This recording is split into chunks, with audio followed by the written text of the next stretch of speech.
stéréotype garçon-fille s'impose dès la crèche. Naja Vallaud-Belkacem, qui explique qu'avant 3 ans, les enfants sont déjà assignés à des rôles en fonction de leur sexe. Pour les filles, les princesses, et les garçons, les super-héros. Les jouets proposés aux enfants, les compliments différents qui leur sont faits, les attitudes qu'on leur demande d'adopter sont autant d'incitations invisibles.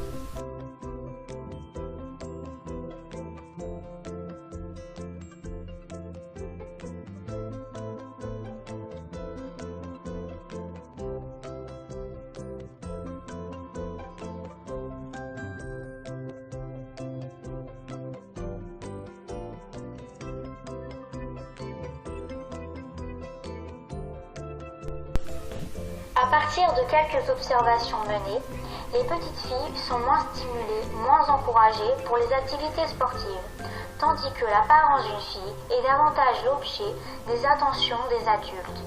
A l'inverse, ce sont plus les garçons qui se préoccupent des activités physiques. Les jouets utilisés pour les garçons sont plus divers que ceux des filles, car ils sont associés aux jeux d'extérieur, alors que les filles, c'est des jeux comme l'activité maternelle. Ces jeux renvoient à des compétences différentes, plutôt verbales pour les filles, plutôt mathématiques et scientifiques pour les garçons. Les filles réussissent mieux que les garçons. Dès l'école primaire, les filles obtiennent de meilleurs résultats scolaires que les garçons. Elles redoublent moins. Leur taux de réussite au diplôme national du brevet et au baccalauréat est plus élevé. À la fin du collège, quel que soit leur milieu social d'origine ou leur réussite scolaire, les filles s'orientent davantage vers des enseignements généraux et technologiques que vers l'enseignement professionnel, et très rarement dans les secteurs industriels.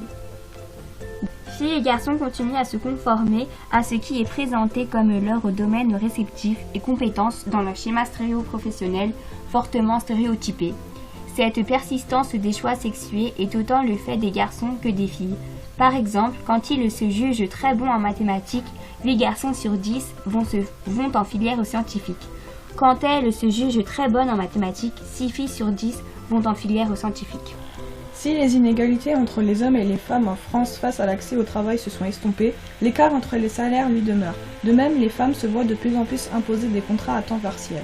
Dans ce graphique, on peut observer qu'il y a 60% d'hommes contre 40% de femmes en auto-entrepreneurs. En entrepreneur individuel classique, il y a 63% d'hommes et 37% de femmes. En gérant de SARL, il y a 75% d'hommes et 25% de femmes. Dirigeant de salariés de sociétés hors SARL, il y a 83% d'hommes et 17% de femmes. À temps complet, un homme gagne en moyenne 2 312 € par mois, net de tout prélèvement, soit 19,3% de plus que les femmes, 1 865 €. Mais ce sont chez les cadres que l'inégalité salariale est la plus criante. Les hommes gagnent 4 302 € net en moyenne par mois, contre 3 362 € pour les femmes, soit une différence de près de 22%. L'écart se resserre et tombe à 8% chez les employés, où les hommes gagnent 1 649 € net, contre 1 398 € net pour les femmes. Les recruteurs préfèrent les hommes. Après l'origine ethnique, le second facteur de discrimination au travail est la grossesse. En 2010, la HALD a ainsi enregistré 615 réclamations liées à la maternité, contre 259 en 2009, suivant l'âge, l'apparence physique et le genre. Même si le code pénal prévoit de lourdes sanctions, 3 ans d'emprisonnement et 45 000 € d'amende, les mauvaises pratiques perdurent.